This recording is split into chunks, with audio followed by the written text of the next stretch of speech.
सुना हुकूमत किसको कहते हैं। हजरत उमर गुजर रहे, फजर की नमाज के बाद 2 गलियां रह गई हैं, आज पूरा नहीं हो सका आपका दौरा। एक छप्पर है छोटा सा, बूढ़ी अम्मा बैठी है, उमर फारूक गुजरने लगे, बूढ़ी को परेशान देखा, अम्मा जी इजाजत हो तो अंदर आ जाऊं।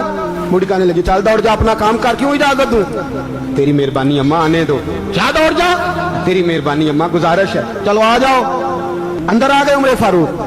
अम्मा क्या परेशानी है, क्या बात? अम्मा कहने लगी खामद इंतकाल कर गया, औलाद अल्लाह ने दी कोई नहीं, मैं गरीब हूँ, 3 दिन से रोटी नहीं खाई, 25 दिनार का कर्जा चढ़ गया है, मुझे उमर फारूक से बड़ी शिकायत है, उसने मेरा हाल ही नहीं पूछा। कहने लगे शिकवा है, उमर आया ही नहीं। तो उमर कहने लगे अम्मा उमर को क्या पता कि तू इस हाल में है? कहती है नहीं पता उमर को, तो उमर से कहो छोड़ दे हुकूमत, उसके हवाले करे जो खबर रख सकता है। हजरत सैयदना नाफे फरमाते हैं जिसके सामने किसरा और रूम के बादशाह कांपा करते थे, मैंने उस उमर को बूढ़ी अम्मा के सामने कांपते हुए देखा।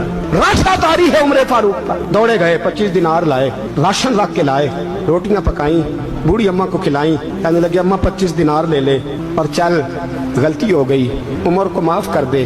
अम्मा बोली, बोल के कहने लगी मैं नहीं माफ करती, एक दफा कब्र में जा लेने दे, मेरे रसूल आएंगे तो मैं उमर की शिकायत करूं। अमीरुल मोमिनीन होके उमर फारूक अम्मा के कदमों में बैठ गए। कहने लगे अम्मा उमर कमजोर है, हुजूर का सामना नहीं कर सकता, तेरी मेहरबानी नबी पाक के सामने शिकायत ना करना। अम्मा कहने लगी चल मैं तेरी खातर माफ कर देती।